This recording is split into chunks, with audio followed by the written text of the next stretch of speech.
Chapter 1. Tim's Life and Secret Hobby. Timothy Harris wasn't like other men at his office. At 24 years old, he was the one guy who could walk into a room full of women and still be mistaken for one.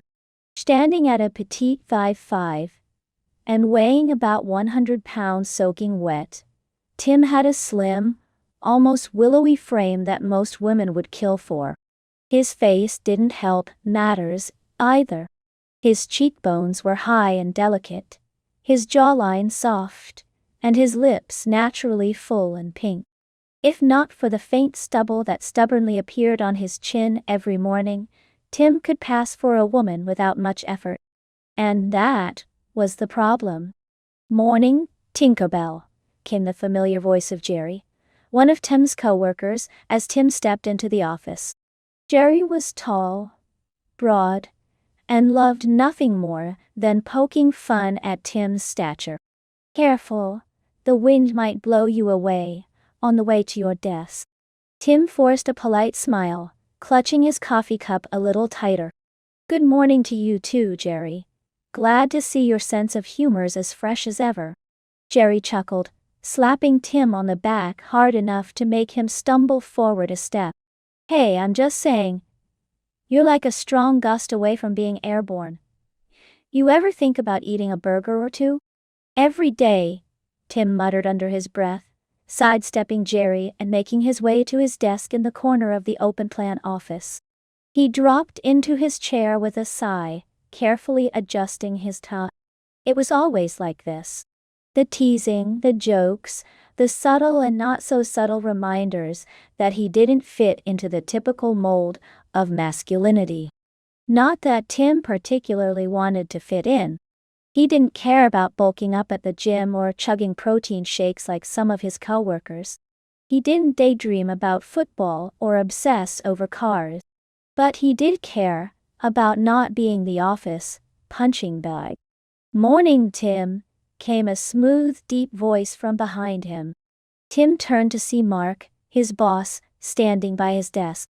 Mark was everything Tim wasn't: tall, broad-shouldered, and effortlessly confident. He was the kind of guy who could walk into a room and command attention without saying a word. Tim had always admired Mark, even if the man's presence made him feel even smaller by comparison. "Good morning, Mr. Bennett," Tim said, straightening in his chair. Mark raised an eyebrow. "Mr. Bennett? We're not in the courtroom, Tim. Just Mark is fine." "Right. Sorry, Mark." Tim could feel his cheeks heating up. Why did he always get so flustered around his boss? Mark gave him a small, knowing smile. "Don't let Jerry get to you," he said, nodding toward the other side of the office where Jerry was currently reenacting Tim's stumble from earlier for a group of co-workers. "He's like a Labrador puppy, big, loud, and not half as clever as he thinks he is." Tim couldn't help but laugh. "I'll try to remember that." As Mark walked away, Tim let out a breath he hadn't realized he was holding. Mark was always nice to him, and Tim appreciated it more than he let on. Still, he couldn't shake the feeling that Mark's kindness came more from pity than anything else. The rest of the day passed in a blur of spreadsheets, emails, and the occasional snide comment from Jerry Gowell. By the time 5:00 rolled around, Tim was more than ready to go home. Tim's apartment was small but cozy, tucked away on the third floor of an old brick building. It was the kind of place you'd expect a 24-year-old office worker to live in. Functional but unremarkable. Except for the closet. The closet was Tim's sanctuary. Behind the sliding doors was a collection of dresses, skirts, blouses, and shoes that would make any fashion enthusiast jealous. There were wigs in various styles and colors, neatly arranged on foam mannequin heads. Shelves held rows of makeup palettes, brushes, and bottles of perfume. It was a secret world that Tim had created for himself. A place where he could escape from the pressures of his day-to-day life and become someone else entirely. Tim stood in front of the mirror, unbuttoning his shirt and tossing it onto the bed. He stared at his reflection, his slim frame and delicate features staring back at him. It was always a strange moment, seeing himself like this, not quite a man, but not yet Teresa either. "All right," he said to himself, running a hand through his short brown hair. "Let's do this." The transformation began with the basics. Tim stepped into the bathroom and shaved meticulously, making sure every trace of stubble was gone. He applied moisturizer to his face and neck, then moved on to his body, leaving his skin soft and smooth. Next came the makeup. Sitting at his vanity, Tim worked with practiced precision. A layer of foundation evened out his skin tone, while concealer hid the shadows under his eyes. He used contouring to make his cheekbones more pronounced, and his nose appear slimmer. Eyeshadow, eyeliner and mascara brought out his almond-shaped eyes, and a swipe of nude lipstick completed the look.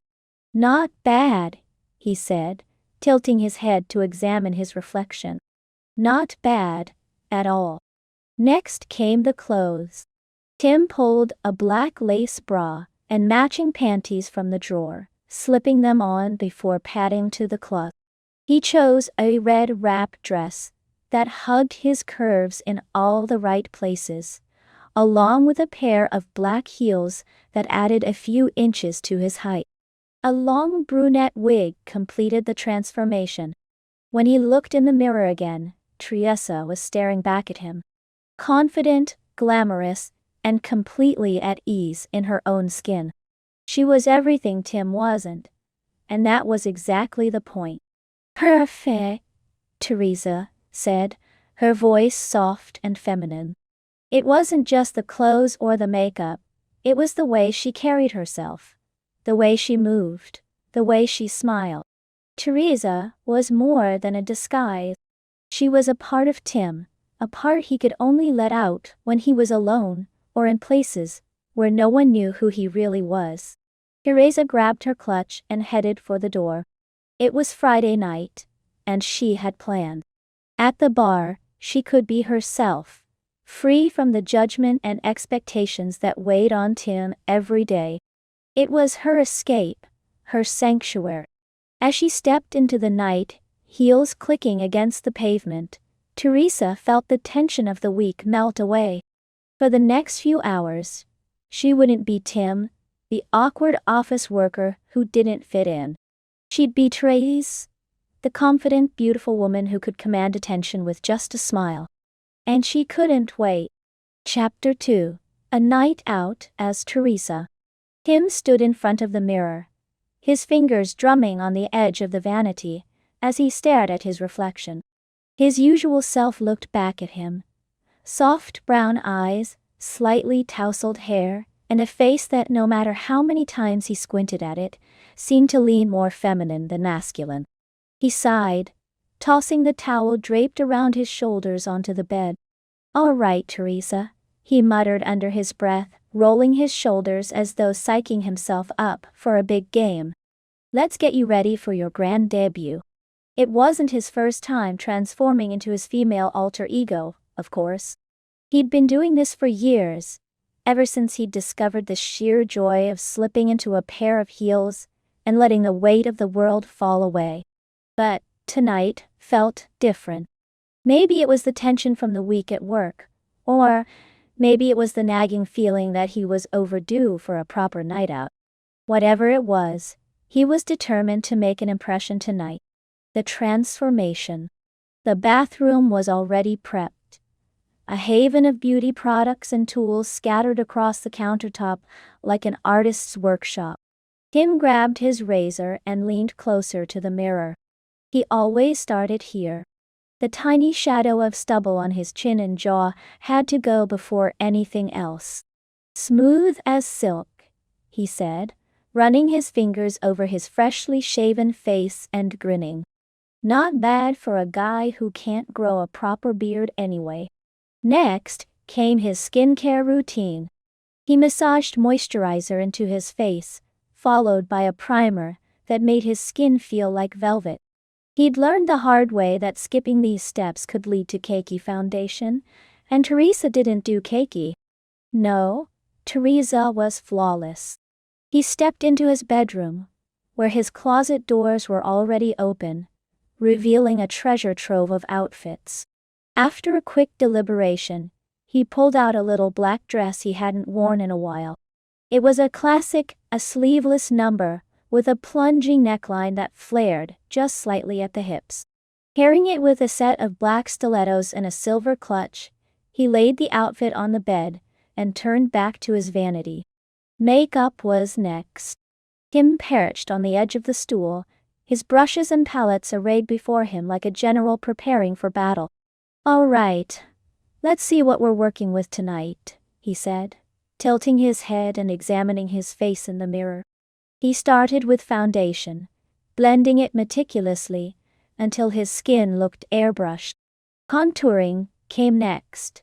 Sharp cheekbones, a slimmer nose, and just a hint of definition along his jawline. He smiled at the transformation. Tim was already fading, and Teresa was starting to emerge. "Eyeshadow. Don't fail me now," he muttered, choosing a smoky palette. With a practiced hand, he swept shades of gray and black over his lids, blending until the effect was sultry, but not overdone. Eyeliner followed, sharp as a dagger, and mascara that made his lashes look impossibly long. A dab of highlighter on his cheekbones, and the bridge of his nose added the perfect touch of glow. Finally, lipstick. He opted for a bold red, the kind that commanded attention. "Classic," he said, with a wink at his reflection. The wig came last. He carefully adjusted the long brunette locks, brushing them until they cascaded over his shoulders in soft waves. A pair of silver hoop earrings and a spritz of perfume completed the look. Tim, or rather, Teresa, stood and smoothed the fabric of her dress, admiring herself in the full-length mirror. The transformation was complete. Teresa wasn't just a disguise, she was a feeling. She was confidence, beauty, and freedom, wrapped into one. "Showtime," Teresa said with a smile, grabbing her clutch and heading for the door. At the bar. The bar was already buzzing by the time Teresa stepped inside. It was her favorite spot, a classy, upscale lounge with dim lighting, leather booths, and a live jazz band that played just loud enough to create atmosphere without drowning out conversation. The perfect escape. She clicked her way to the bar, her heels tapping against the polished floor, and slid onto a stool with practiced ease.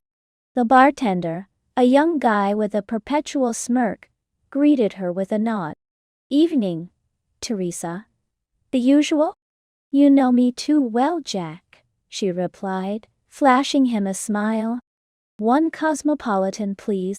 As Jack mixed her drink, Teresa let her gaze sweep across the room. The usual crowd was there, a mix of well-dressed professionals and couples on date nights. A few men glanced her way, but she pretended not to notice. She wasn't here to flirt, at least not seriously. She just wanted to unwind. "Here you go," Jack said, sliding the pink cocktail across the bar. "Thanks, darling," Teresa said, lifting the glass and taking a sip. The sweet, tangy flavor was like a liquid sigh of relief. She leaned back slightly, letting the music and the atmosphere wash over her. But then, out of the corner of her eye, she saw him. Mark. Her heart dropped into her stomach. There he was, seated at a table near the back of the bar, a whiskey in hand. He was alone, his tie loosened and his sleeves rolled up, looking every bit the suave, confident man she knew from work. But what was he doing here? And, oh God, had he seen her? Teresa froze, her mind racing. She couldn't let him see her like this. Sure, She looked nothing like Tim right now, but Mark wasn't stupid. What if he recognized her? What if he put two and two together? Before she could decide what to do, Mark's gaze drifted toward the bar. Their eyes met. Curious. Breath caught. For a moment, Mark's expression was unreadable. Just a flicker of surprise before his usual calm demeanor returned. He didn't approach her, didn't say anything, but he didn't look away either. He just watched. Teresa's pulse was pounding in her ears. She turned back to her drink, trying to act casual, but her hands were trembling slightly as she sipped. She could feel his eyes on her, and it was both thrilling and terrifying. After what felt like an eternity, she slid off the bar stool, clutching her purse tightly. She couldn't stay. Not with Mark here. Not with the possibility that he'd figure out her secret. She made her way toward the exit, her heels clicking faster than before, and stepped out into the cool night air. The aftermath. Back in her apartment, Teresa kicked off her heels and collapsed onto the couch, her heart still racing. She ran a hand through her wig, staring up at the ceiling. Great, she muttered. Just great. Of all the bars in the city, he had to show up at mine. The wig came off first, followed by the layers of makeup and the dress. By the time she was back in her pajamas, she was Tim again. Smaller, quieter, less sure of himself. But the nervous energy from the encounter hadn't faded. What had Mark been thinking when he saw her? Had he recognized her? And what would happen on Monday, when they were back at work? Tim groaned, burying his face in his hands. The weekend had just begun, but he already knew it was going to be a long one. Chapter 3. The confrontation. Monday mornings were never easy, but for Tim Harris, this one was shaping up to be a special brand of torture. He sat at his desk, staring blankly at his computer screen, while the cursor blinked on an untouched spreadsheet. The office buzzed with its usual hum of phones ringing, keyboards clacking, and co-workers chatting about their weekends. But Tim couldn't focus on any of it. His mind was stuck on one thing. Mark had seen him. Or rather, Mark had seen Teresa. The memory of Saturday night played in his head on an endless loop. The way Mark's eyes had lingered on him at the bar. The subtle shift in his expression when their gazes met. It wasn't just recognition. It was something else, something Tim couldn't quite place. And now, Mark had called him into his office without explanation. "Tim, you look like you've seen a ghost," said Claire, the office manager, as she walked by his desk. Tim blinked, snapping out of his daze. "What? Oh no, I'm fine. Just, tired?" Claire gave him a skeptical look, but didn't press further. She was probably used to his awkwardness by now. Tim glanced at the clock. 9:55. The meeting was at 10:00 sharp, dull. His stomach churned as he imagined all the ways this could go wrong. What if Mark was planning to fire him? Or worse, what if he was going to out him to the entire office? "Okay, breathe," Tim whispered to himself, taking a deep breath. Maybe he didn't recognize me. Maybe he just wants to talk about spreadsheets? Yeah, spreadsheets. Totally normal boss stuff. He wasn't convincing himself. But he had no choice but to face whatever was coming. At exactly 10:00, he stood, straightened his tie and made his way down the hall to Mark's office. The meeting. Mark's office was spacious and intimidating, with floor-to-ceiling windows that offered a panoramic view of the city skyline. Mark himself was seated behind his desk, sleeves rolled up and a coffee cup in hand. He looked up as Tim entered, flashing his usual easygoing smile. "Ah, Tim. Right on time. Close the door, would you? Tim swallowed hard and nodded, pushing the door shut behind him. He stood awkwardly in front of the desk, hands clasped in front of him like a schoolboy waiting to be scolded. Have a seat, Mark said, gesturing to the chair across from him. Tim sat down, his heart pounding so loudly he was sure Mark could hear it. He tried to read his boss's expression, but Mark was infuriatingly calm, as if this were just another ordinary Monday. No, Mark began, leaning back in his chair. How was your weekend? Tim blinked. Good. Fine. Quiet. Mark raised an eyebrow, his lips twitching as if he were fighting back a smile. Quiet, huh? Not even a little excitement? Maybe a night out? Tim's stomach dropped. There it was. The moment he'd been dreading. He opened his mouth to respond, but all that came out was a strangled, Mark chuckled, setting his coffee cup down. Relax, Tim. I'm not here to interrogate you. I just wanted to talk about Teresa. Tim's face went red so fast he thought he might pass out. I don't know what you're talking about, he stammered, his voice an octave higher than usual. Mark tilted his head, clearly amused. Come on, Tim. Don't play coy. I saw you at the bar Saturday night. Or should I say, I saw Teresa? Tim's hands gripped the armrests of his chair. He felt like a deer caught in headlights, his mind scrambling for an escape route. I can explain. You don't need to explain, Mark said, holding up a hand to stop him. Honestly, I'm impressed. You were stunning. Tim froze, blinking at Mark, as if he'd just spoken in a foreign language. I was what? Stunning, Mark repeated, leaning forward slightly. I mean, I almost didn't recognize you at first. You looked incredible. The dress, the hair, the confidence, it was all very convincing. Tim's mouth opened and closed like a fish out of water. He didn't know whether to be flattered or mortified. Thank you, he managed to squeak out. Mark smiled, clearly enjoying Tim's discomfort. Relax, Tim. Your secret's safe with me. I'm not going to tell anyone. Tim let out a breath he hadn't realized he was holding. Oh, okay. Thank you. I really appreciate that.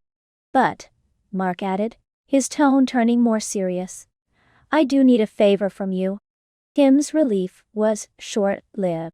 He sat up straighter, his nerves returning with a vengeance. Favor? Mark nodded. Yes. See, I have this family reunion coming up next weekend, and my family has been on my case about being single. They're convinced I'm some kind of workaholic who's incapable of maintaining a relationship.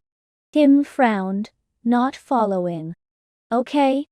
So, Mark continued, I need a date. And not just any date. I need Teresa. Tim stared at him, convinced he'd misheard. You want me to go to your family reunion? As Teresa? Exactly. For a moment, the only sound in the room was the faint hum of the air conditioning. Oh.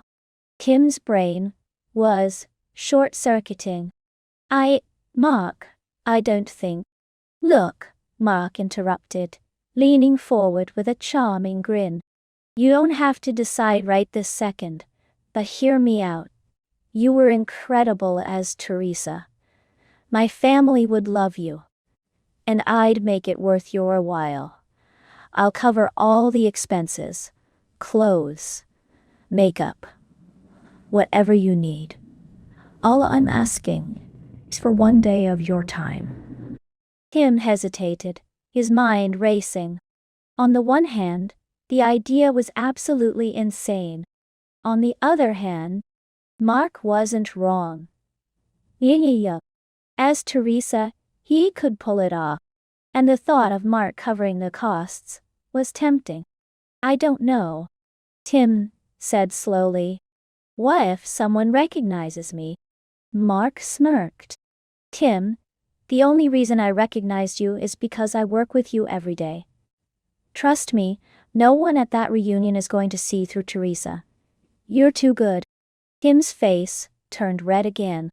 He wasn't sure if that was a compliment or not. This is crazy, he muttered, rubbing his temples. Maybe, Mark said, leaning back in his chair. But think about it. And, for what it's worth, you really were stunning. Tim groaned, burying his face in his hands. Fine, I'll think about it. Good, Mark said, his grin widening. I'll take that as a yes. It's not a yes. Tim shot back. But Mark just chuckled. Oh? And one more thing, Mark added, his tone turning playful. You might want to practice staying in character.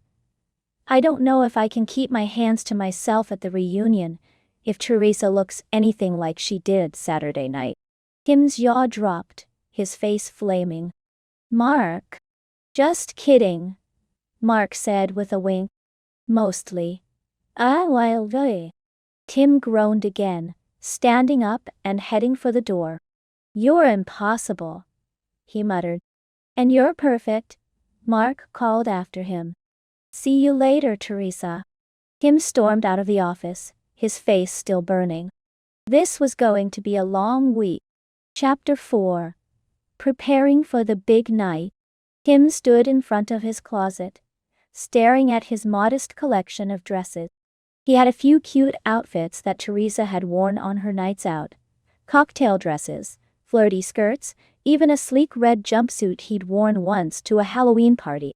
But nothing here screamed formal family reunion. This wasn't just about looking good. It was about looking perfect. And unfortunately, that meant one thing. He couldn't do this alone.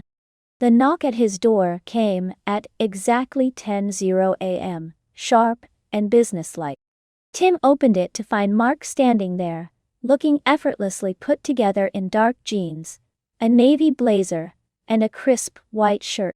He leaned casually against the doorframe, holding 2 takeaway coffee cups, one of which he handed to Tim. Ready for a shopping spree? Mark asked with a grin. Tim groaned, taking the coffee. Do I have a choice? Nope, Mark said cheerfully, stepping inside.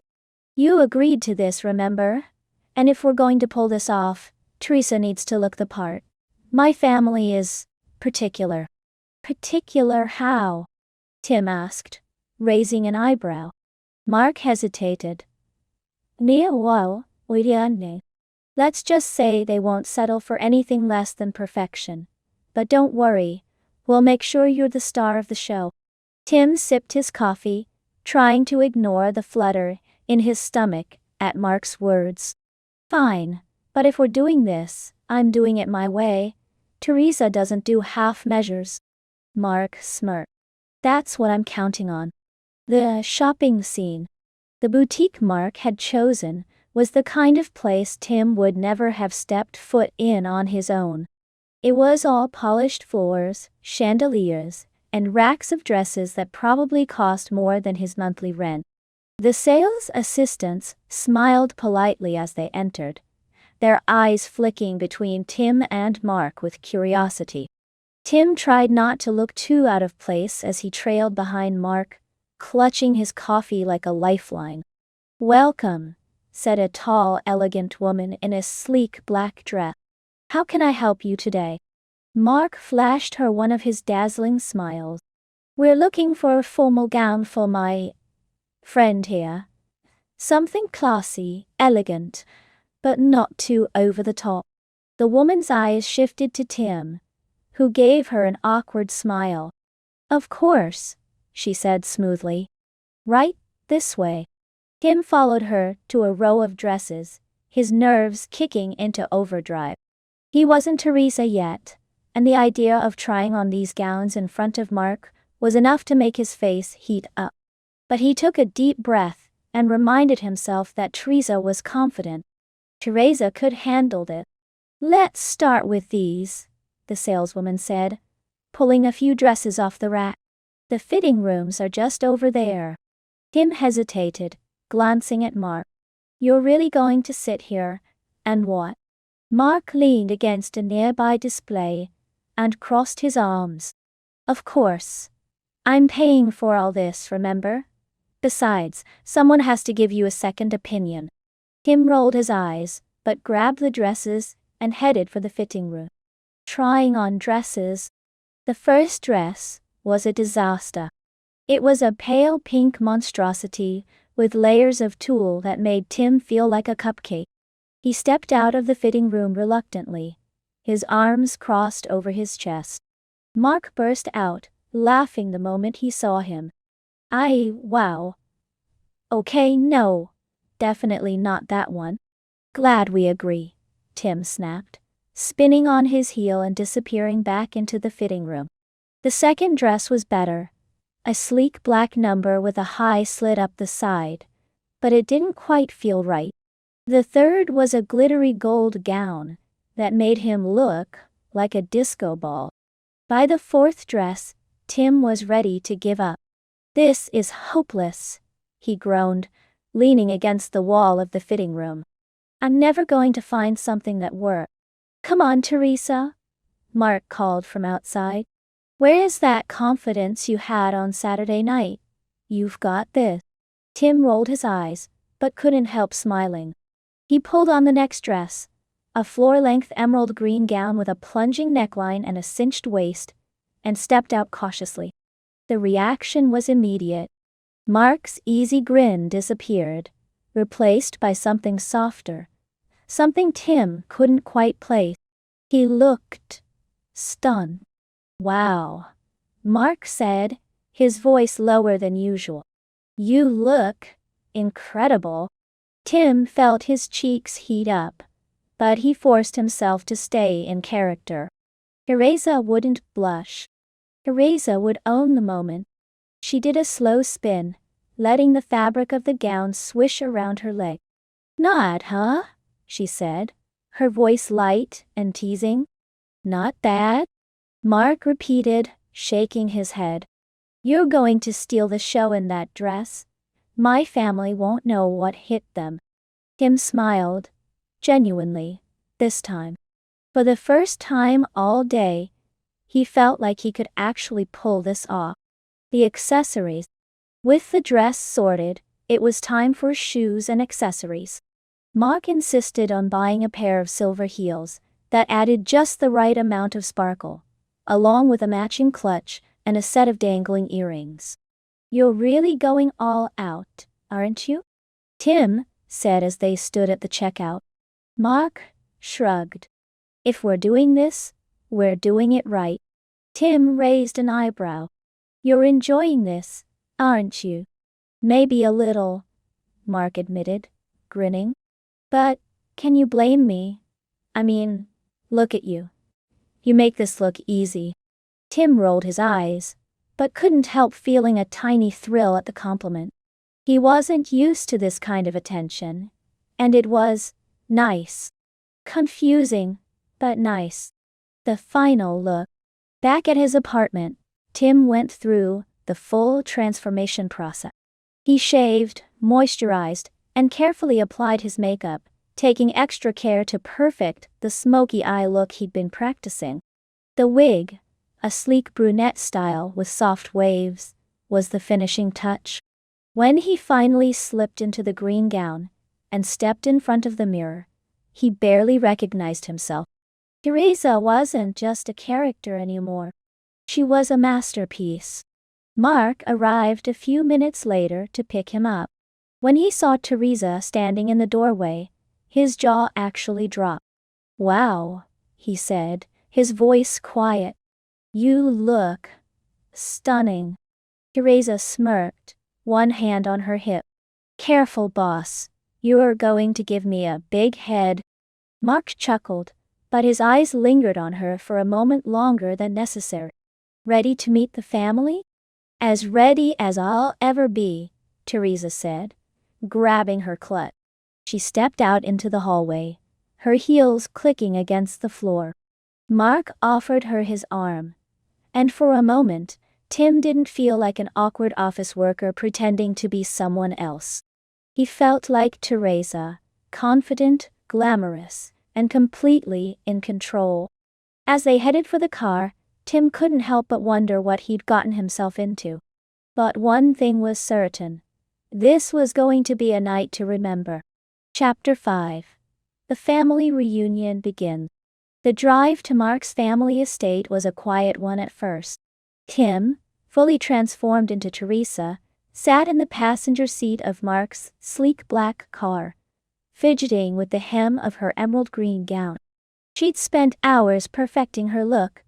Her makeup was flawless, her wig styled to perfection, and her new silver heels gleamed like they were fresh off a runway. But no amount of preparation could stop the nervous energy buzzing in her veins. Mark, on the other hand, seemed perfectly calm, one hand on the steering wheel and the other resting casually on the console between them. He glanced over at Teresa and smirked. "You're fidgeting." "I'm not fidgeting," Teresa shot back, crossing her arm. "I'm adjusting." Mark chuckled. "Relax. You look incredible. My family's going to love you." "Yeah, well, that's what I'm afraid of," Teresa muttered. She shifted in her seat, feeling the pull of her dress and the slight pinch of her heels. "And what if they don't?" Mark gave her a quick sideways glance, his expression softening. "They will. Trust me." Teresa huffed, blowing a strand of hair out of her face. "Easy for you to say. You're not the one pretending to be someone you're not." "True," Mark said, his lips twitching into a grin. "But you're so convincing, I'm starting to wonder if maybe I am the one pretending." Teresa rolled her eyes, but couldn't stop the blush creeping up her cheeks. "You're impossible. And you're perfect," he quipped, pulling into the long driveway of his family's sprawling estate.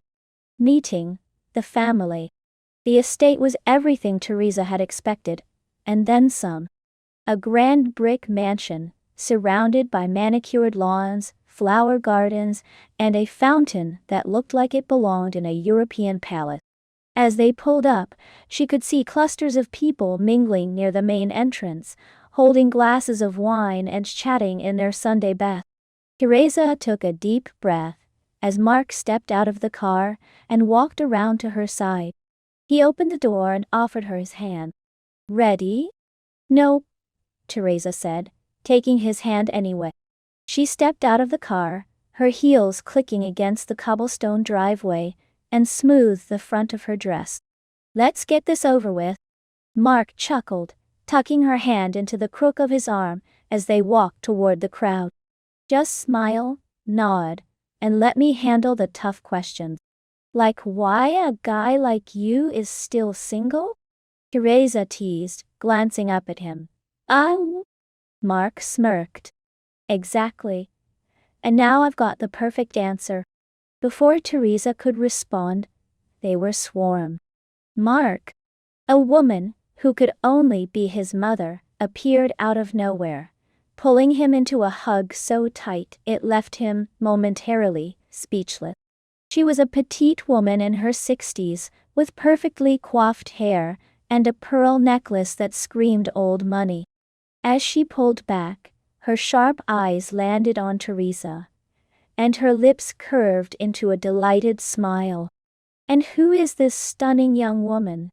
Teresa pasted on her most dazzling smile, the one she'd practiced in the mirror 100 times. "I'm Teresa. It's so lovely to meet you, Mrs. Bennet." "Oh, please, call me Margaret," Mark's mother said, taking Teresa's hands in hers. "You're even more beautiful than Mark described." Teresa shot Mark a quick glance, raising an eyebrow. "He described me? Did he?" Mark coughed, clearly caught off guard. "Well, I might have mentioned you." Margaret beamed. "I'm so glad he's finally brought someone home. I was starting to think he'd never settle down." "Mom," Mark said, his tone a warning. What? What? Margaret said innocently. I'm just saying, it's nice to see you with someone. And Teresa, dear, you must tell me all about yourself. How did the two of you meet? Teresa froze. How had they met? They hadn't even discussed a backstory. She glanced at Mark, silently pleading for help. Mark stepped in smoothly, wrapping an arm around Teresa's waist. We met through work, he said, flashing his mother a charming smile. She's in marketing, and we just clicked. Margaret repeated, her smile widening. How romantic. Teresa forced a laugh, feeling Mark's hand resting lightly on her hip. Yes, very romantic. The nosy aunt. If Margaret was warm and welcoming, Mark's Aunt Evelyn was the opposite. A hawk-eyed woman in her 70s, with a sharp tongue and a penchant for asking invasive questions. She cornered Teresa near the buffet table, a glass of champagne in one hand and a look of thinly veiled suspicion on her face. So, Teresa, Evelyn said, her tone dripping with faux sweetness. How long have you and Mark been involved? Oh, not too long, Teresa said, keeping her voice light. Just a few months. And what does your family think of Mark? Evelyn pressed, her eyes narrowing. Teresa hesitated, her mind racing. Oh, they love him, she said quickly. They think he's wonderful. Do they? Evelyn said, taking a sip of her champagne. And where exactly are you from, dear? I don't believe Mark mentioned it. Chicago, Teresa lied, smiling so hard, her cheeks hurt. Born and raised. Evelyn didn't look convinced, but before she could ask another question, Mark appeared at Teresa's side like a knight in shining armor. Aunt Evelyn, he said smoothly, placing a hand on Teresa's lower back. I see you've met Teresa. Oh, we're getting to know each other quite well, Evelyn said, her smile razor sharp. She's very interesting. I'm sure she is, Mark said, his tone polite but firm. Now, if you'll excuse us, I promised Teresa a tour of the garden. Evelyn's eyes narrowed, but she nodded. Of course. Don't let me keep you. Mark steered Teresa away, his hand lingering on her back. You okay? He asked quietly. Peachy, Teresa said, her voice dripping with sarcasm. Does your family always interrogate people like that? Only the ones they like, Mark said with a grin. You're doing great, by the way. Teresa rolled her eyes, but couldn't help smiling. Thanks for the save. Anytime, Mark said, his voice soft. The growing tension. As the evening went on, Teresa found herself relaxing. Mark's family, while nosy, seemed genuinely charmed by her. She laughed at his father's terrible jokes, danced with his younger cousin, and even managed to dodge Evelyn's prying questions for the rest of the night. But the real challenge was Mark himself. Every time he touched her, whether it was a hand on her back, a brush of his fingers against hers, or his arm around her waist, it sent a jolt of electricity through her. And the way he looked at her, like she was the only person in the room, it was almost too much. At one point, they found themselves alone on the veranda, the cool night air a welcome relief from the crowded ballroom. Teresa leaned against the railing, staring out at the garden. You're really good at this, Mark said, standing close enough that their shoulders brushed. At what? Teresa asked, glancing up at him. Really? All of it, Mark said. My family loves you. I mean, Aunt Evelyn is still suspicious, but that's just how she is. Teresa smiled, feeling a flicker of pride. Well, I am pretty amazing. Mark chuckled, his gaze softening. You are? The way he said it made Teresa's breath catch. For a moment, neither of them spoke, the tension between them thick enough to cut with a knife. We should probably get back, Teresa said finally, her voice quieter than she intended. Yeah, Mark said, but he didn't move. Instead, he reached out and gently tucked a strand of hair behind her ear. Thanks for doing this, Teresa. It means a lot. Teresa swallowed hard, her heart pounding. Anytime. As they headed back inside, Teresa couldn't help but wonder what exactly she'd gotten herself into, and if she'd ever want to get out. Chapter 6. The Dance. The evening had shifted into full swing. The dining room had been cleared to make space for a dance floor, and a string quartet was playing a soft, romantic melody that floated through the grand hall. Guests were twirling and swaying under the soft glow of a chandelier, their laughter and chatter blending seamlessly with the music. Teresa, however, was doing her best to blend into the wallpaper. She'd stationed herself by the dessert table, her silver clutch clutched tightly in one hand and a glass of champagne in the other. Her emerald gown still shimmered under the soft light, and her makeup, impeccable as ever, hid the fact that she was sweating bullets. She had survived Evelyn's interrogations, Margaret's matchmaking hints, and even Mark's dad's long-winded story about his golf game. But now, as the music swelled and couples began to pair off on the dance floor, Teresa felt like a fish out of water. Not much of a dancer, are you? Teresa nearly choked on her champagne. She turned to see Mark standing beside her, a mischievous smile on his face.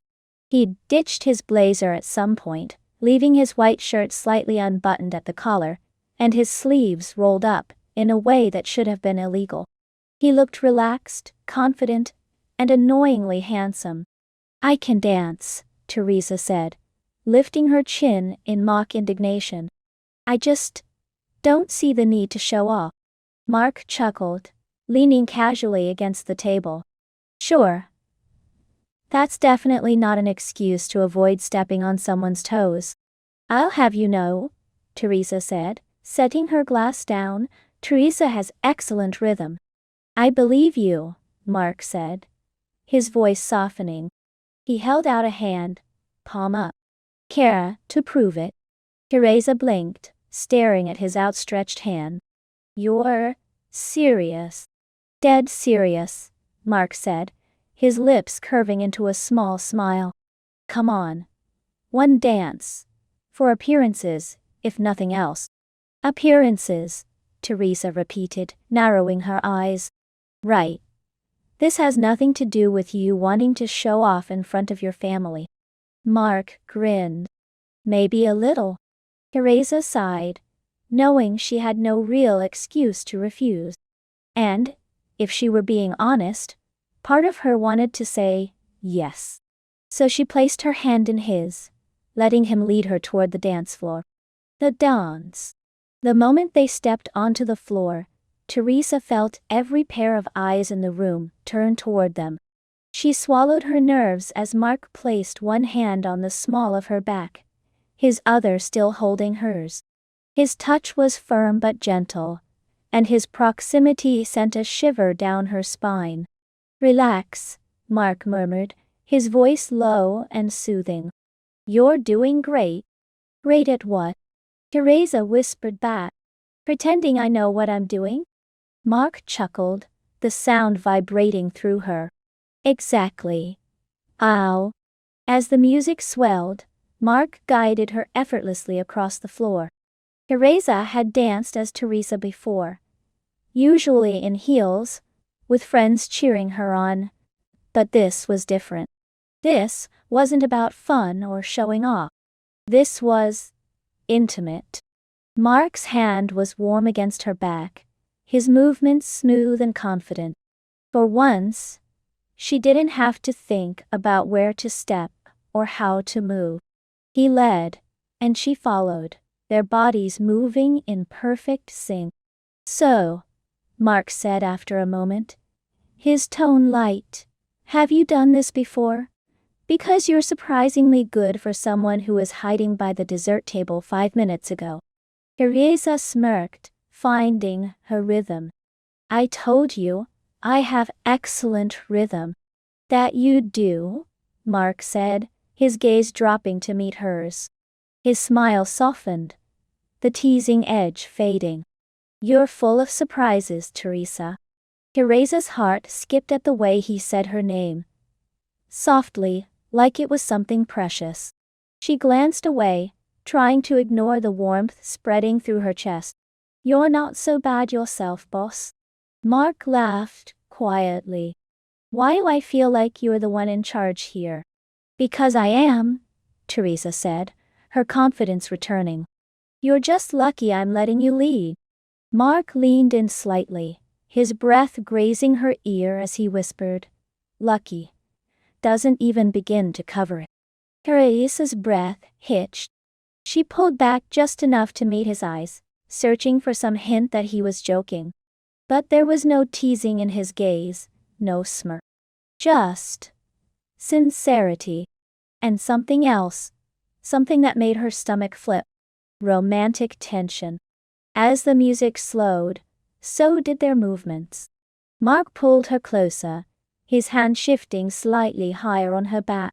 Teresa could feel the heat of his body, the steady rise and fall of his chest.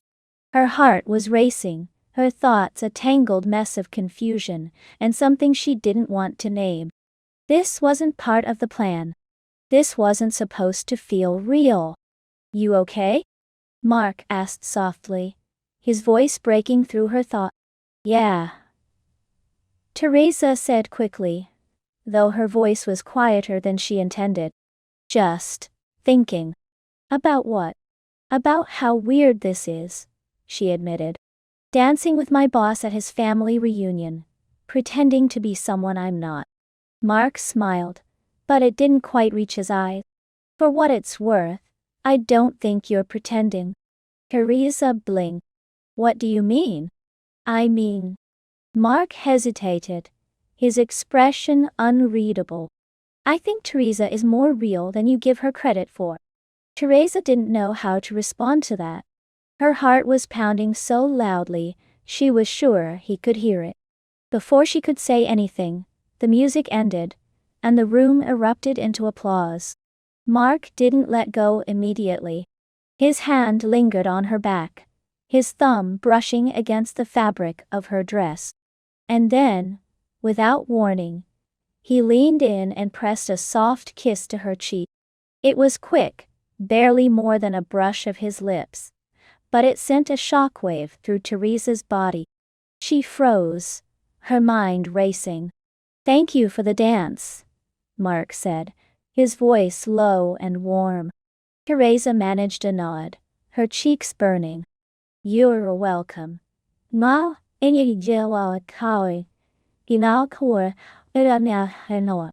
as Mark stepped away, someone called his name, pulling him into a conversation with a cousin. Teresa stood there for a moment, staring after him, her hand pressed to her cheek where he'd kissed her. What the hell was happening? This was supposed to be a job, a favor, a ridiculous charade. But now, standing there in the middle of the dance floor, with her heart racing and her emotions in chaos, Teresa couldn't help but wonder, was she falling for Mark? Chapter 7. The Hotel Room. The car ride back to the hotel was quiet, but not the kind of quiet that felt comfortable. It was the kind that buzzed with unspoken words, heavy tension, and the occasional sideways glance from Mark that made Teresa want to crawl under the seat and disappear. Well, Tim wanted to crawl under the seat. Teresa, on the other hand, was sitting elegantly in the passenger seat, legs crossed at the ankles, pretending she wasn't aware of the way Mark's fingers occasionally flexed on the steering wheel like he was trying to work something out. Her cheek still tingled, where he'd kissed her earlier. She hated how much she had replayed that moment in her head during the rest of the reunion. The warmth of his lips, the way his hand had lingered just a little too long on her back. It was all too much. This was supposed to be an act, for crying out loud. A favor for her boss, not whatever this was turning into. Mark pulled into the hotel parking lot and parked the car in his usual smooth, confident way. He turned off the engine, but didn't make a move to get out. Instead, he rested his hands on the wheel and stared straight ahead, his jaw tight. "Well, that was a night," Teresa said, breaking the silence and trying to sound casual, though her voice came out a little too high-pitched. Mark smirked, but didn't look at her. "You were amazing tonight." "You've said that like 5 times now," Teresa said, turning to face him. "I get it. I'm amazing. Can we move on?" Mark chuckled under his breath, finally glancing at her. "You take compliments well, do you?" "Not when they're from my boss," Teresa shot back. "It's weird. Like weird, not funny weird." Mark tilted his head, his smirk fading into something softer. "I don't mean it as your boss, I mean it as me, just me." And there it was. That tone in his voice that made her stomach flip. Teresa cleared her throat and quickly opened the car door before he could say anything else. "Anyway, I'm exhausted. Let's get upstairs before my feet decide to quit entirely." Mark watched her for a moment, his expression unreadable, before nodding and stepping out of the car. "Good idea." The hotel suite. The suite was just as luxurious as Teresa had expected. Plush carpets, a massive king-size bed, and a sitting area with a view of the city skyline. There was even a bottle of champagne chilling in a bucket on the coffee table, courtesy of Mark's business expense account, no doubt. Teresa kicked off her heels the moment they walked in, groaning in relief. "I don't know how women wear these things every day. My toes feel like they've been in a hostage situation." Mark laughed, loosening his tie as he walked over to the sitting area. "You look too good, though. Totally worth the pain." Teresa shot him a look. "Easy for you to say. You've been walking around in cushy loafers all night." Mark shrugged, tossing his tie onto the back of the couch. "Fair point. Want me to pour you a glass?" Teresa hesitated, then nodded. "Sure. Why not? I think I've earned it after surviving Aunt Evelyn's interrogation." Mark popped the cork on the champagne and poured 2 glasses, handing one to Teresa as she sank onto the couch. She took a sip and sighed, letting the bubbles tickle her nose. "You really did great tonight," Mark said, sitting down beside her. "My family adored you, even Evelyn, though she'd never admit it." "She called me interesting," Teresa said, raising an eyebrow. "I'm pretty sure that's code for, I'll figure out what you're hiding eventually." Mark laughed, leaning back against the couch. "She doesn't stand a chance. You were flawless." Teresa glanced at him over the rim of her glass, her stomach doing that stupid fluttery thing again. "You know this is all fake, right? I'm not here, Teresa. She's just..." She gestured vaguely at herself. "You know, makeup and wigs and a dress." Mark's smile faded, and he turned to face her fully. "I know who you are, Tim." The sound of her real name, coming from his mouth, sent a jolt through her. She set her glass down, suddenly feeling far too exposed. "Then you need to remember that," she said, her tone sharper than she intended. "Because I can't be her all the time. And I don't want you to get the wrong idea."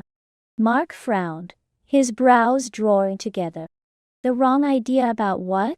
"About this," Teresa said, gesturing between them. "About me. I'm not some fantasy you can project onto. I'm just a guy who happens to look good in a dress. Mark was quiet for a moment, his gaze steady and unreadable. Then, to her complete shock, he leaned forward, resting his elbows on his knees. "You're wrong," he said softly. Teresa blinked. "What?" "You're wrong," he repeated, looking up at her. "You're not just a guy in a dress. You're you. And I don't care what you look like or what you call yourself. I care about—" He hesitated, his jaw tightening before he forced the words out. "I care about the way you make me laugh. The way you handled my family tonight, like it was nothing. The way you light up a room without even trying." Teresa stared at him, her heart pounding. "Mark, I don't care if you're Tim or Teresa," Mark said, his voice firm but gentle. "All I see is you." Before she could stop herself, Teresa let out a nervous laugh. "You do realize how crazy this sounds, right? You're my boss? This is insane." "Maybe," Mark said, leaning closer. His hand came up to brush a strand of hair out of her face, his touch light but deliberate. "But I don't care." And then he kissed her. The kiss. It wasn't tentative or unsure. It was firm, confident, and full of the kind of passion that made Teresa's head spin. For a moment, she froze, her brain short-circuiting as she tried to process what was happening. But then something inside her snapped, and she kissed him back. She wasn't sure who moved first, but the next thing she knew, she was in his lap, her arms wrapped around his neck as his hands settled on her waist. The kiss deepened, his lips urgent against hers, and she felt herself melting into him. It was overwhelming, intoxicating, and completely unlike anything she'd ever experienced before. "Mark," she murmured against his lips, her voice breathless. "Shh," he whispered, pulling back just enough to look at her. His eyes were dark, filled with something that made her stomach flip. "Just let me have this moment with you."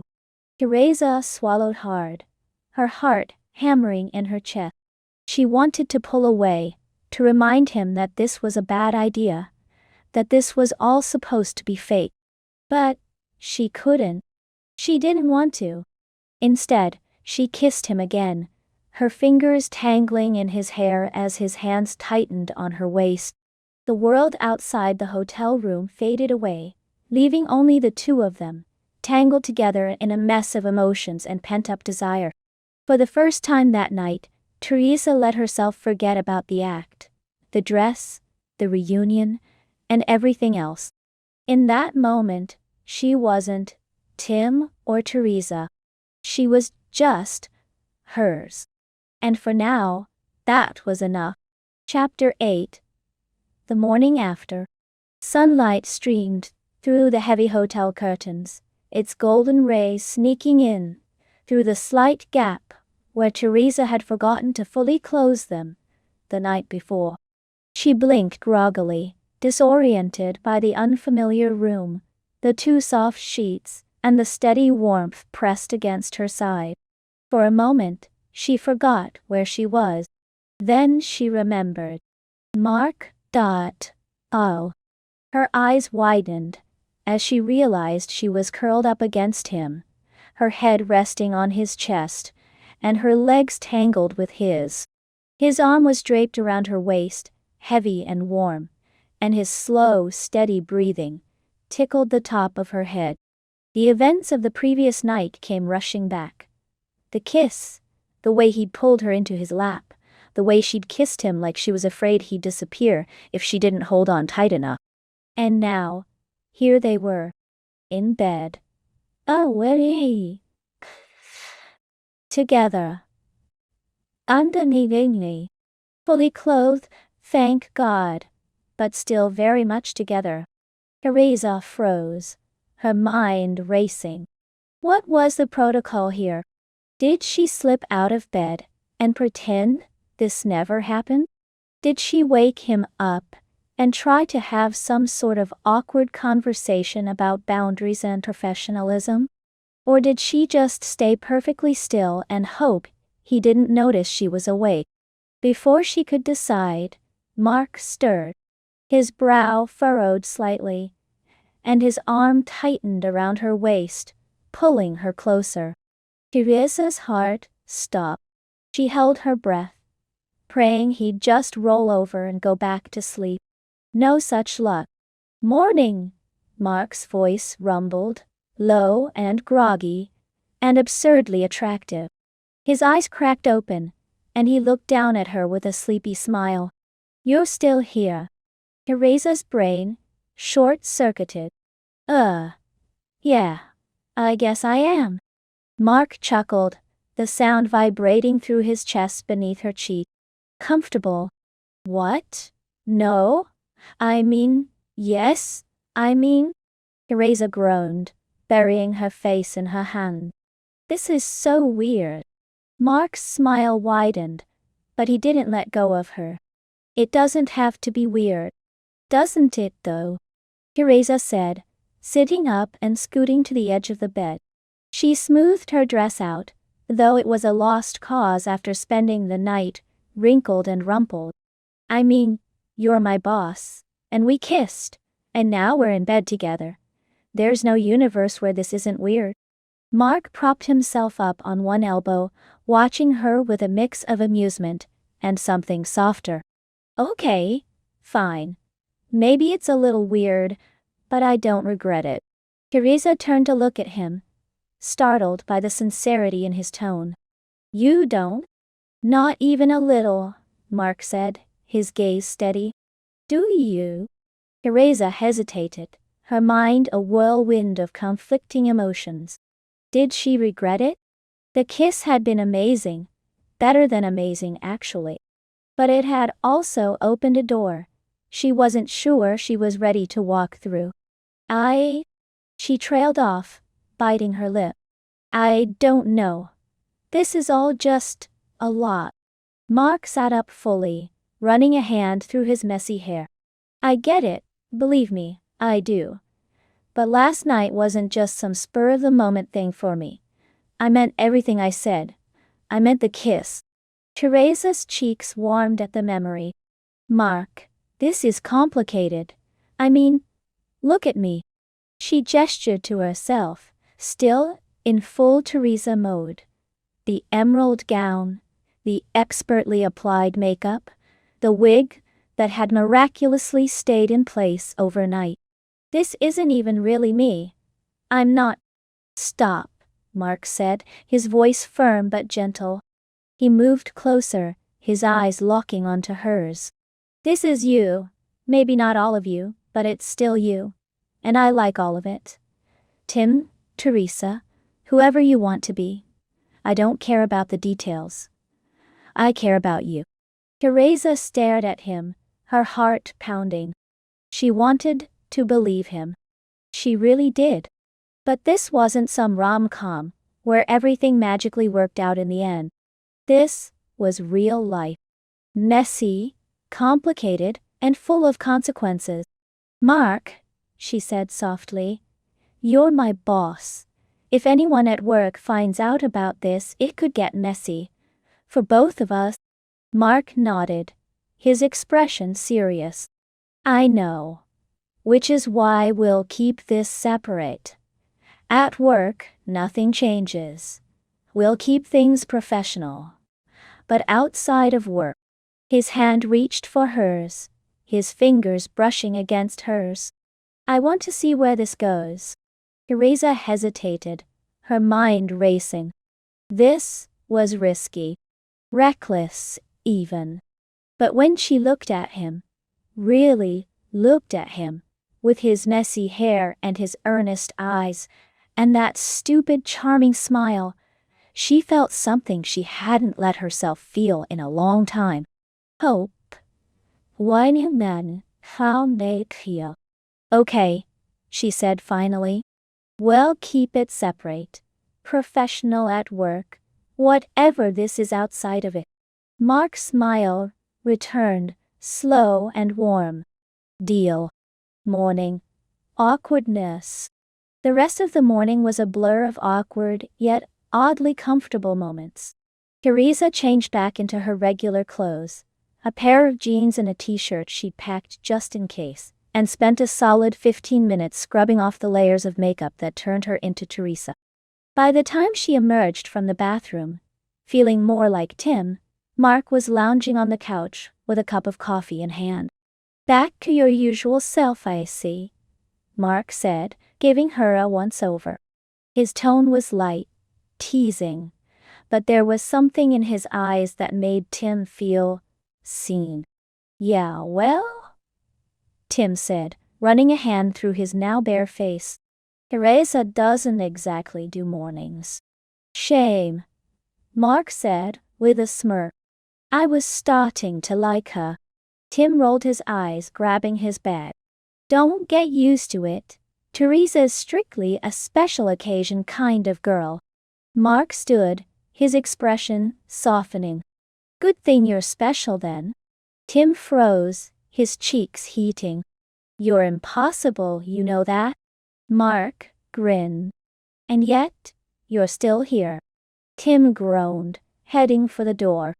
"Come on. Let's get out of here before your family starts wondering where you are." Mark followed, chuckling under his breath. "Whatever you say, boss." The agreement. The drive back to the city was quieter.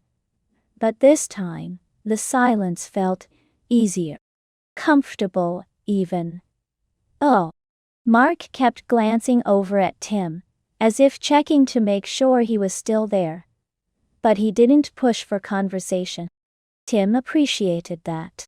He needed time to process everything. By the time they reached the office parking lot, Tim felt marginally more composed. He turned to Mark, clearing his throat. "So, just to be clear, at work we're professional," Mark finished for him. "Nothing changes." "And outside of work?" Tim asked, raising an eyebrow. Mark smiled, leaning slightly toward him. "Outside of work, I'll pick you up Friday at 7. Tim blinked. "Is that a date?" Mark shrugged, his smile turning playful. "Call it whatever you want."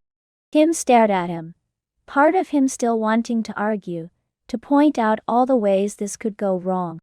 But then Mark reached over, his hand brushing against Tim's cheek in a way that made his heart skip. "See you Friday," Mark said softly. And just like that, Tim was speechless. Again. "Oh, dow." As he watched Mark walk into the building, Tim couldn't help but smile. Maybe this wasn't what he'd expected. Maybe it was messy and complicated, and completely insane. But for the first time in a long time, he wasn't afraid to see where it might lead. Chapter 9. Office Gossip. By Monday morning, Tim had just started convincing himself that life could go back to normal. Sure, he'd spent the weekend replaying every moment from the reunion. Mark's kiss, Mark's hands on his waist, and the way Mark had looked at him like he was the only person in the world. But work was work. They had an agreement. Professional. No. She. I'll add. Normal. Easy. At least, that's what Tim told himself as he walked into the office, clutching his coffee like it was a life preserver. He'd purposefully arrived earlier than usual, to avoid having to face Mark right away. He needed time to settle, to remind himself how to be just Tim again. No Teresa. No lingering gazes. Just Tim, the slightly underappreciated marketing specialist, who was good at his job, and occasionally wore dresses, for his boss's benefit. He made it to his desk without incident, booted up his computer, and was halfway through deleting the weekend's spam emails, when his coworker Rebecca popped her head over the cubicle wall like a meerkat on high alert. "So," she said, drawing the word out like it was a question. Tim sighed. No, huye, no. He wasn't ready for this. So what? Rebecca's eyes narrowed, glinting with the kind of mischief that only came from too much coffee and way too much time spent in office chat groups. What's going on with you and Mr. Bennett? Tim blinked, his heart skipping a beat. What do you mean? Oh, come on, Rebecca said, leaning farther over the cubicle wall. You left early on Friday with him, together, and you didn't come back. And then this morning he came in with that look. What look? Tim asked, trying to sound casual but failing miserably. Rebecca smirked. You know, I had an amazing weekend, and I'm not going to tell anyone about it, but I secretly want everyone to know. Look, very suspicious. Tim stared at her, his brain scrambling for a response. You're imagining things. I don't think so, Rebecca said, tapping her chin thoughtfully. You two have been spending a lot of time together lately. And don't think I didn't notice the way he looked at you during the last team meeting. It was very intense. Tim felt his face heat. Mark looks at everyone intensely. It's his default setting. You've seen him in presentations. He stares at the PowerPoint slides like they owe him money. Rebecca snorted, but she didn't look convinced. Okay, fine. Deny it all you want. But the office grapevine is buzzing. Just thought you should know. Tim groaned, slumping in his chair, as Rebecca disappeared back into her cubicle. This was bad. Very bad. He hadn't even done anything suspicious. At least, not at work. But apparently, the rumor mill didn't need actual evidence to start spinning. Co-worker, suspicion. By lunchtime, the whispers had spread like wildfire. Every time Tim walked past a group of co-workers, they'd stop mid-conversation and glance at him like he'd just declared himself king of the break room. Even Karen from accounting, who never noticed anything, unless it involved misfile expense reports, gave him a knowing smile when they passed in the hallway. Tim tried to ignore it, but it was impossible. His co-workers weren't exactly subtle. Did you hear? One of them whispered loudly as Tim walked by the copier. Hear what? Another asked, leaning in conspiratorially. About Tim and Mr. Bennett. Apparently they. The second co-worker froze when Tim turned to glare at them. Never mind. Forget I said anything. Tim groaned and kept walking, muttering under his breath. This is why I don't talk to people. Mark's defense. By the time he made it to the break room, Tim was ready to crawl into the vending machine and live there forever. He was pouring himself a much-needed second coffee when Mark walked in, looking every bit as infuriatingly composed as usual. His tailored suit fit him perfectly, his hair was effortlessly tousled, and he had that easy confidence that made people automatically respect him, or in Tim's case, want to strangle him. Hey, Mark said, grabbing a mug from the shelf. How's your morning? Tim shot him a look. Oh, just great. Everyone in the office thinks we're secretly dating. Mark paused, his hand hovering over the coffee pot. Do they? Yes, Tim hissed, lowering his voice as another co-worker walked by. And it's your fault. Mark raised an eyebrow. My fault? How is this my fault? Because you have a look, Tim said, waving his hands vaguely. Apparently you came in this morning looking all happy and smug and whatever. Mark smirked. Happy and smug, huh? Is that how you see me? Tim groaned. This isn't funny, Mark. People are talking. Let them talk, Mark said with a shrug, pouring himself a cup of coffee. It's just office gossip. It'll die down eventually. Tim stared at him, incredulous. You're not taking this seriously at all, are you? Mark stepped closer, lowering his voice. I take you seriously. But this? A few rumors, it's nothing. Tim crossed his arms, glaring up at him. Easy for you to say. You're the boss. Nobody's going to corner you in the hallway and ask if you're secretly hooking up with your subordinate. Mark's smirk softened into something more like a smile. Is that what they're asking you? Pretty much, Tim muttered. Rebecca practically interrogated me this morning. I'm surprised she didn't break out a lie detector. Mark chuckled, leaning against the counter. What did you tell her? That she was imagining things, Tim said. Which, by the way, she didn't believe.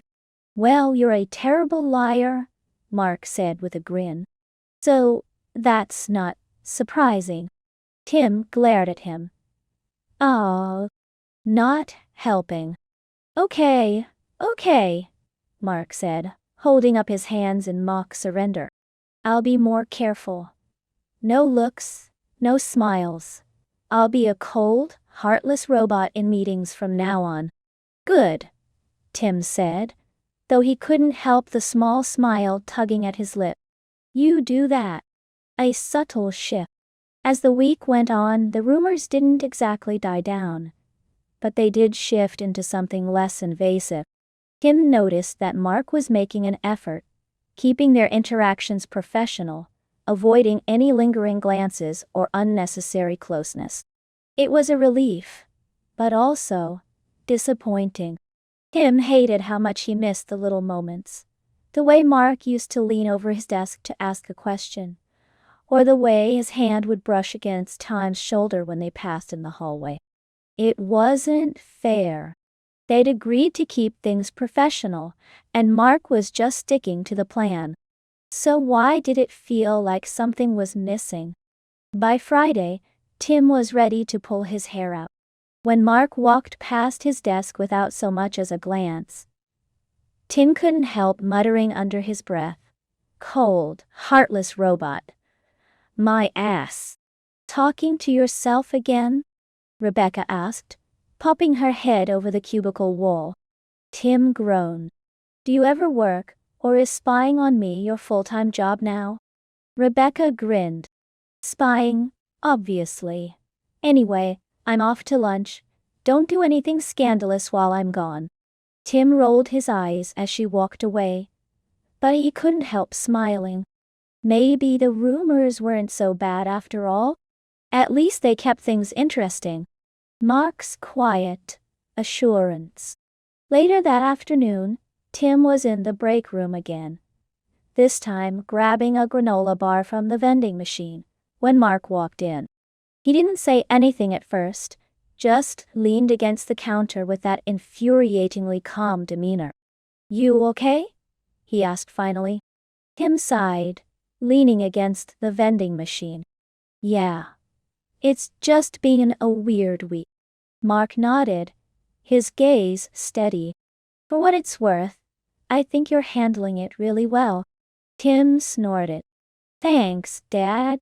Mark chuckled, stepping closer. Seriously though, if it ever gets to be too much, just let me know. I'll handle it. Tim looked up at him, surprised by the sincerity in his voice. You would do that? Of course, Mark said, his lips quirking into a small smile. I told you, Tim. I've got your back. For a moment, Tim forgot about the rumors, the gossip, and everything else. All he could think about was how easy it was to believe Mark when he said that, and how much he wanted to believe it. Chapter 10. The Big Decision. Teresa stood in front of the mirror, twisting a strand of the chestnut wig between her fingers. The hotel room was quiet now, save for the faint hum of the air conditioning, but her mind was anything but. She was supposed to be Tim today. Plain, average, fade into the background Tim. She'd packed the jeans and button-ups, the sneakers, and the plain black hoodie, all ready for her usual Monday routine. But here she was, still wearing the emerald green dress from the reunion, the fabric hugging her curves, like it was made for. The makeup, though slightly smudged from the night, still framed her face in a way that felt right. Well, and for the first time in her life, standing here like this, she didn't feel like she was pretending. That was what scared her most. She wasn't Tim pretending to be Teresa anymore. She was Teresa, and Tim was starting to feel like the disguise. A sharp knock at the door snapped her out of her thoughts. Teresa. Mark's voice was muffled, but unmistakably warm. You okay in there? You've been quiet for a while. Teresa winced. She'd forgotten about him. Yeah. Just give me a second. Take your time, Mark called back, though she could hear the smile in his voice. I'm just out here, definitely not judging how long it takes you to get ready. She rolled her eyes, unable to stop the grin tugging at her lip. Mark had been doting ever since the reunion, giving her space when she needed it, but always making sure she knew he was there. It was annoying, really. Annoying and kind of wonderful. Taking a deep breath, she turned back to the mirror, studying her reflection. Her features were softer now, thanks to the contouring she'd spent hours learning from YouTube tutorials. Her lips, painted a subtle rose, looked fuller, more inviting. The dress accentuated her figure in ways that jeans and hoodies never could. Even her posture was different. Hips slightly tilted, shoulders relaxed, chin lifted like she had nothing to prove. This was her. Not just the version she showed to Mark, or his family, or anyone else. This was who she wanted to be. Who she was. Teresa smoothed her hands down the front of the dress, her pulse quickening. It wasn't just the dress, or the makeup, or the wig. It was the way she felt when she put them on. Confident, tightened, beautiful, alive. She took another deep breath, then opened the door. Mark looked up from his phone, his face lighting up the moment he saw her. There she is, he said, his voice warm and teasing. I was starting to think you'd climbed out the window. Teresa rolled her eyes, but her cheeks flushed at the way he was looking at her, like she was the only person in the room. Sorry. I got distracted. Mark stood, slipping his phone into his pocket. You okay? He asked, his teasing tone replaced by quiet concern. He stepped closer, his eyes searching hers. You've been a little distant since Friday? Teresa hesitated, her fingers curling around the doorframe. She hadn't planned on saying anything yet. She wasn't even sure how to put it into words. But looking at Mark now, with his steady gaze, and the faintest hint of worry creasing his brow, she realized she didn't have to figure it out alone. Mark, she said softly, her voice barely above a whisper. I think I want to stay like this. Mark tilted his head, his brow furrowing slightly. Like this? Asked Teresa, she clarified, her cheeks burning. Not just for special occasions. Not just when it's convenient. I think this is who I am. Mark stared at her for a moment, his expression unreadable. Teresa's stomach twisted, and she rushed to fill the silence. I know it's a lot, and I know it's not exactly what you signed up for, but… Hey, Mark interrupted, his voice gentle but firm. Stop. Just stop. Teresa bit her lip, her heart racing as Mark stepped closer, his hands settling on her shoulder. You don't have to explain yourself to me, he said, his eyes locking onto hers. If this is who you are, then this is who you are. And I'm here for it, for you, all of you. Teresa blinked, stunned by the simple sincerity in his words. You mean that? Of course I mean it, Mark said, his lips quirking into a small smile. Do you really think I kissed you because of a dress? Or some eyeliner? I kissed you because you're you. And if being Teresa makes you happy, then that's all I care about. Teresa stared at him, her eyes stinging with unshed tears. You're really okay with this?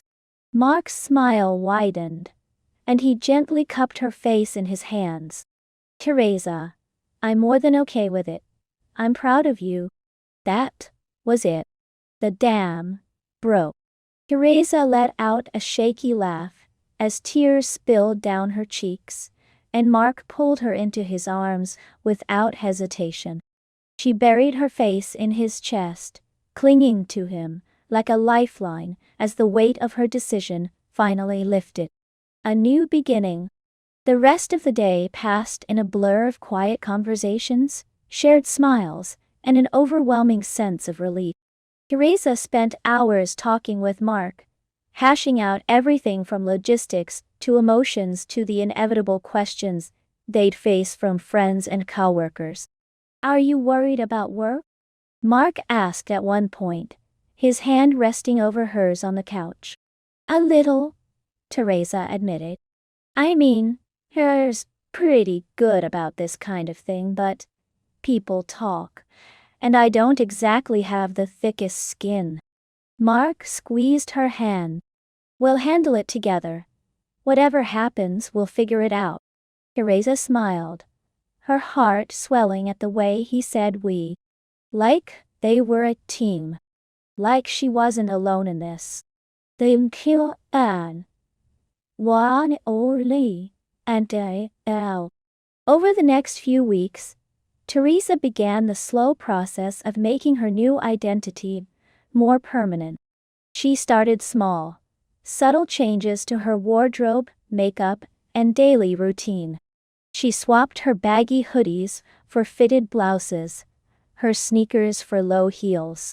She traded her old boxy haircut for something softer and more flattering.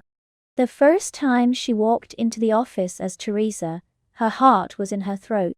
She'd kept it simple, a knee-length pencil skirt, a cream-colored blouse, and just enough makeup to accentuate her features. But even with Mark's reassurances echoing in her mind, she couldn't shake the fear of what her coworkers might say. To her surprise, most of them were fine. Curious, sure. A little nosy, maybe. But not cruel. Rebecca, of course, couldn't resist making a comment. Well, she said, leaning over the cubicle wall with a grin. Look who's all dolled up. Big date after work? Teresa sighed, pinching the bridge of her nose. It's just me, Rebecca. This is me now. Rebecca blinked, her smile fading. Wait, seriously? Seriously, Teresa said, bracing herself for the reaction. To her surprise, Rebecca just shrugged. Cool. But if you're going to dress like that, you'd better help me pick out something for the company gala. You clearly have better taste than I do. Teresa blinked, caught off guard. Sure, I guess. Great, Rebecca said, grinning again. Welcome to the girl club. Teresa couldn't help but laugh. Maybe this wasn't going to be so bad after all. Mark's continued support. That evening, Mark picked her up for dinner, as promised. When she slid into the passenger seat, he gave her a once-over and whistled. Wow, you look amazing. Teresa rolled her eyes, but she couldn't stop the smile that spread across her face. You're just saying that. I'm really not, Mark said, his tone serious. You're stunning, and I'm the luckiest guy in the world. Teresa's cheeks flushed, and she looked out the window to hide her smile. You're such a sap. Only for you, Mark said, reaching over to squeeze her hand. As they drove off into the night, Teresa felt something she hadn't felt in a long time. Peace. For the first time in her life, she was exactly where she was meant to be. And with Mark by her side, she knew everything was going to be okay. Chapter 11. Happily Ever After. Teresa smoothed down the fabric of her floral sundress for what felt like the 100th time. Her palms sweaty, despite the cool breeze blowing through the car's open windows. She glanced at Mark, who was focused on the road, his hands relaxed on the steering wheel, and a small, confident smile playing on his lips. "How are you so calm right now?" Teresa asked, her voice tinged with a mix of nerves and exasperation. Mark didn't take his eyes off the road, but his smile widened. "Because there's nothing to worry about." "Nothing to worry about?" Teresa repeated, staring at him like he'd just suggested they skydive without parachute. "We're going to meet your entire family. Again. Except this time I'm not just your co-worker. I'm your girlfriend," Mark supplied smoothly, glancing at her with a teasing glint in his eye. "You can say it, Teresa. It's not like it's a dirty word." Teresa groaned, slumping back in her seat. "You're impossible. And yet, here you are," Mark said, reaching over to squeeze her hand. His thumb brushed against her knuckles, and Teresa felt her anxiety ease, just a little. "Seriously, they're going to love you, they already do." "They loved Tim's coworker," Teresa pointed out. "What if they don't love me as me?" Mark slowed the car as they approached a stoplight, turning to look at her fully. "Teresa, listen to me. You're smart, funny, gorgeous, and way too good for me. My family's going to adore you. And if they don't, well..." He shrugged, a mischievous grin tugging at his lips. "I'll just remind them that I'm the favorite son, and they don't get a vote." Teresa couldn't help but laugh, even as her nerves continued to flutter in her chest. "You're ridiculous. And you love it," Mark said, his grin softening into something more genuine. Teresa's cheeks warmed, but she didn't deny it. Instead, she turned to look out the window, watching as the city gave way to sprawling suburbs and neatly trimmed lawns. The sight brought back memories of the last time she'd been in this position, dressed to the nines, for Mark's family reunion. She'd been nervous then too, but it had been different. Back then, she'd been playing a part, hiding behind Teresa like a mask. Now, there was no mask. Just her. And somehow, that was both terrifying and exhilarating. The arrival. Mark's parents' house was as picturesque as Teresa remembered, with its white picket fence, blooming rose bushes, and the faint smell of barbecue wafting from the backyard. As they walked up the front steps, Teresa caught her reflection in the glass of the front door. Her brown hair, now her real hair, thanks to months of growth and a careful trim, was styled in loose waves that framed her face. Her makeup was light but flawless, with just enough mascara to make her green eyes pop. The sundress hugged her figure in all the right places, and a pair of modest heels gave her an extra boost of confidence. She looked good. She felt good. But the moment Mark rang the doorbell, her nerves came rushing back. The door swung open almost immediately, and Mark's mother appeared, her face lighting up when she saw them. "Mark and Teresa. Oh, it's so good to see you both." Before Teresa could say a word, she was pulled into a warm, motherly hug that smelled faintly of lavender and lemon. She blinked in surprise, then hugged her back, her earlier anxiety melting under the sheer force of the woman's enthusiasm. "You're just as lovely as I remember," Mark's mom said, pulling back to beam at. "Mark's been talking about you nonstop. I was starting to think he'd made you up." "Mom," Mark groaned, though he was smiling. "You're embarrassing me." "That's my job, sweetheart," she said, patting his cheek before turning her attention back to Teresa. "Come on in. Everyone's in the backyard. They're going to be so excited to see you." As they stepped inside, Teresa leaned toward Mark and whispered, "Non-stop, huh?" Mark smirked, leaning down to whisper back, "Can you blame me?" Family reactions. The backyard was a flurry of activity. Kids running around with water guns, adults chatting over plates of food, and Mark's dad manning the grill, like it was a high-stakes culinary competition. As soon as they stepped outside, the chatter quieted, and all eyes turned to them. Mark, ever the charmer, took it in stride.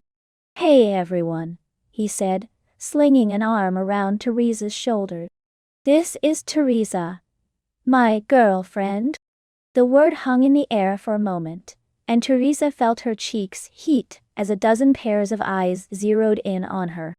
Then, all at once the silence broke. "Girlfriend!" Mark's sister, Emily, shrieked, practically sprinting across the yard to throw her arms around Teresa. "Oh my God, it's about time. I told you he was into you at the reunion. Didn't I say that? I totally said that." "You did," Mark's dad called from the grill, flipping a burger. "But only about 50 times. "Shut up, Dad," Emily shot back, though she was grinning. She turned back to Teresa, her eyes sparkling with excitement. "Seriously, you're a goddess. What are you doing with my dog of a brother?" "Hey!" Mark protested, but Teresa just laughed, her nerves finally starting to fade.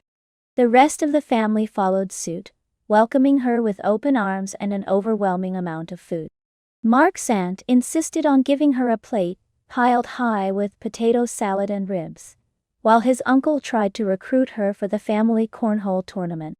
Even the kids got in on the action, peppering her with questions about whether she liked video games, and if she thought Mark was any good at Mario Kart. He wasn't. By the time the sun began to set, Teresa felt like she'd always been part of the family. A private moment.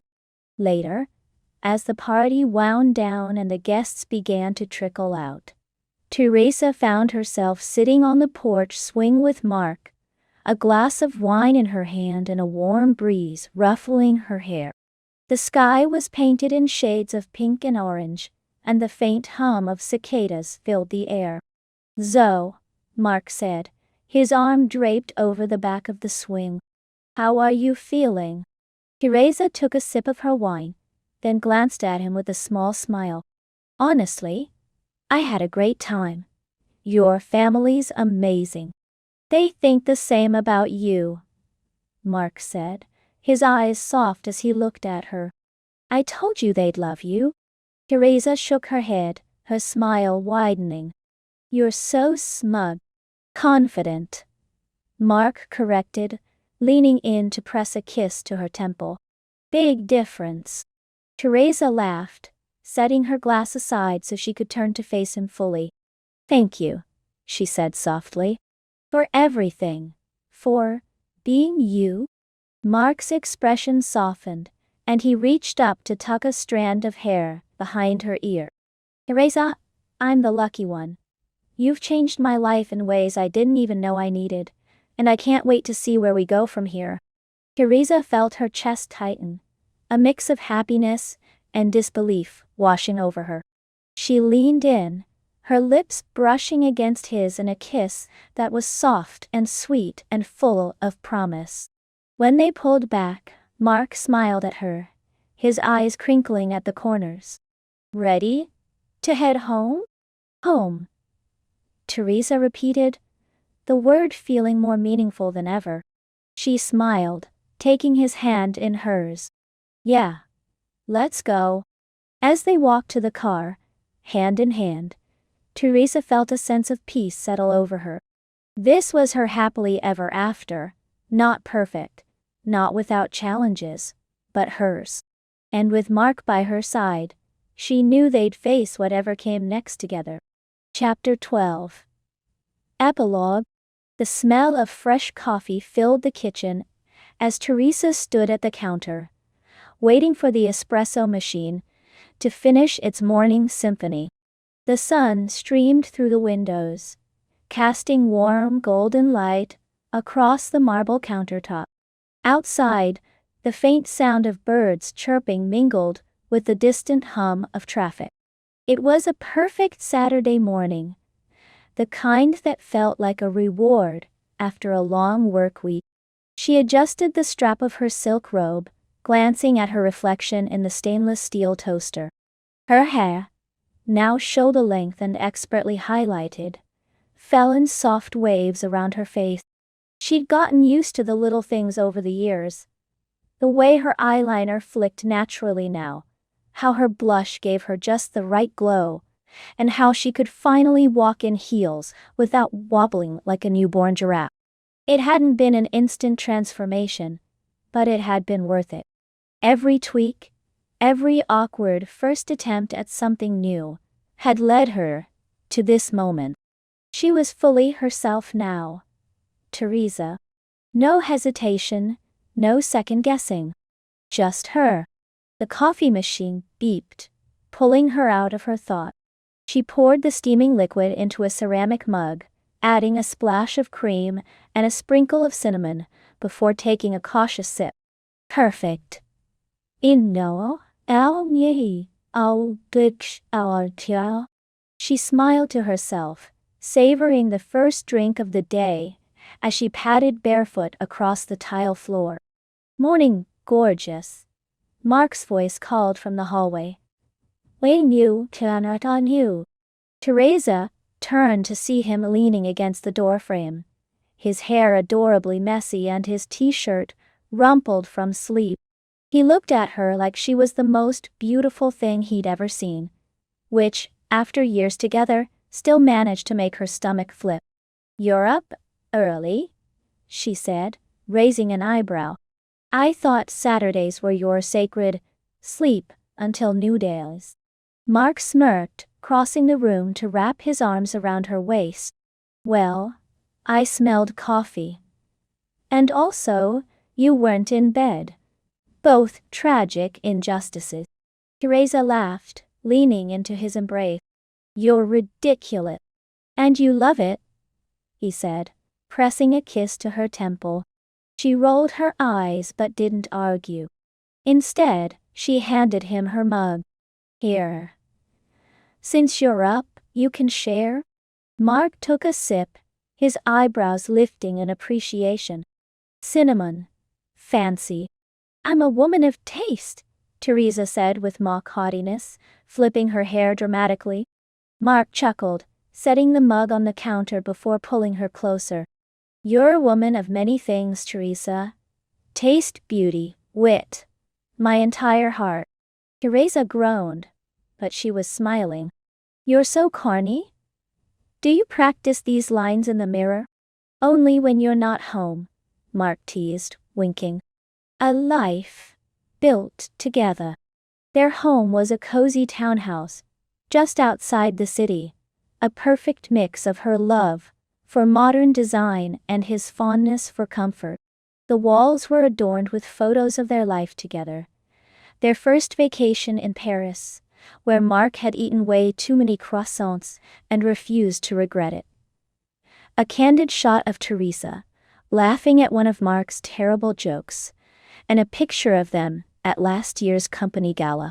In that one, Teresa wore a sleek red dress that had taken her weeks to find, and Mark looked at her like she'd hung the moon. It hadn't always been easy, balancing work, relationships, and the occasional awkward run-in with nosy coworkers. But they built something solid, something real, something they both knew was worth fighting for. Now, Teresa worked as a senior creative director at a marketing agency, a role she'd earned through hard work and more than a few sleepless nights. Her team adored her, not just because she was good at her job, but because she had a knack for making people feel seen and valued. She'd come a long way from the quiet, overlooked Tim, who used to keep his head down and hope not to get noticed. Mark, of course, had continued to thrive in his own career, But he'd made it clear more than once that his proudest achievement was convincing Teresa to give him a chance. They were a team in every sense of the word, supporting each other through promotions, late-night brainstorming sessions, and the occasional existential crisis about whether or not they were adulting correctly. A new adventure. As they finished their coffee and settled into the living room, Mark stretched out on the couch, pulling Teresa down with him until she was tucked against his side.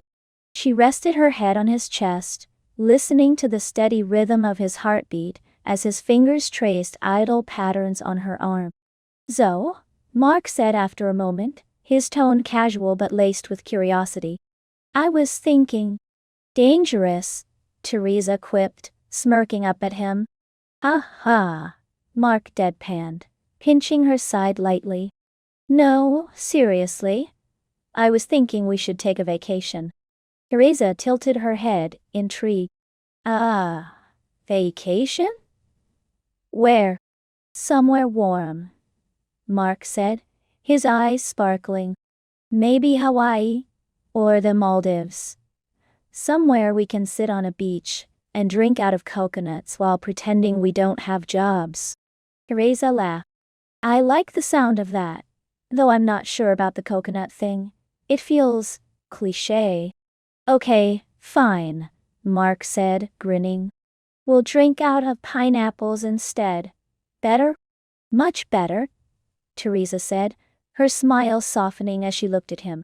"You really want to go away?" "Yeah," Mark said, his voice quieter now. "I think we deserve it. Life's been crazy, and I just want some time with you.